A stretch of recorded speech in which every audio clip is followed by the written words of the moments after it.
And for today's video guys, nandito naman tayo sa Lisbon, Portugal. Lisbon ay isang kabiseran lungsod ng Portugal at isa sa mga pinakamatandang lungsod sa Europa. Matatagpuan ito sa kanlurang bahagi ng Portugal sa bunganga ng Ilog Tagus na dumadaloy patungong Atlantic Ocean.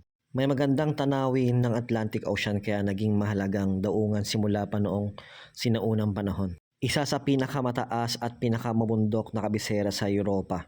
Maraming parte ng lungsod ay may matatarik na daan. Tinatag pa noong panahon ng mga Phoenician, halos 3,000 na taong nakalipas. Nasakop ng iba't ibang imperyo gaya ng Romans, Moors, Arab, Muslims at kalaunan ay Kristiyanong Portuges. Noong 1500s Age of Exploration, naging isa sa pinakamakapangyarihang lungsod sa mundo. Dito lumalarga ang mga expedition sa Africa, Asia at Americas. Nagkaroon din sila ng lindol noong 1755. Sumira sa halos buong lungsod. Tinawag na Lisbon earthquake, may kasamang tsunami at sunog. Ito ang nagbunsod sa modernong city planning sa Europa. At nagkaroon din sila ng revolusyon noong 1974. Nagdulot ng pagbagsak ng diktadura ng Portugal. Isa ito sa mga pinakapayapang revolusyon sa kasaysayan. At marami silang sikat na lugar dito gaya ng Belém Tower, Watchtower noong Age of Discovery, Jeronimos Monastery, UNESCO World Heritage Site, São Jorge Castle, sinaunang kastilyo na may magandang tanawin ng lungsod, Alfama District, pinakamatandang bahagi ng lungsod, kilala sa makipot na kalsada at Fado Music, LX Factory, makabagong cultural space, nunang caves, art galleries at bookshops, 25 de Abril Bridge, tulay na kahawig ng Golden Gate Bridge sa San Francisco. So tara, libot na ulit tayo at check natin kung ano pa makikita natin dito.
I can take a picture to you.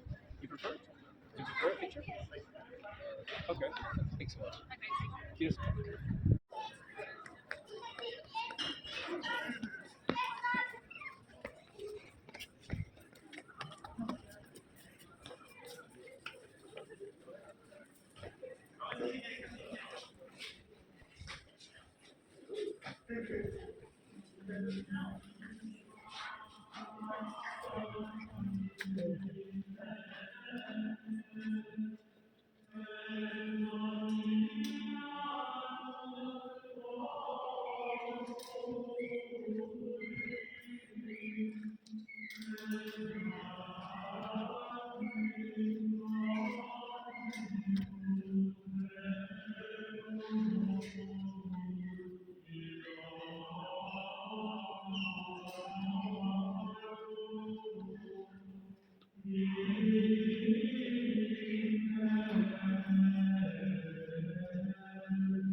Ein Gelände, was ausgestattet ist, 2 Seiten. 8, 9, 10, 10, 11, 12. 12 Stockwerke.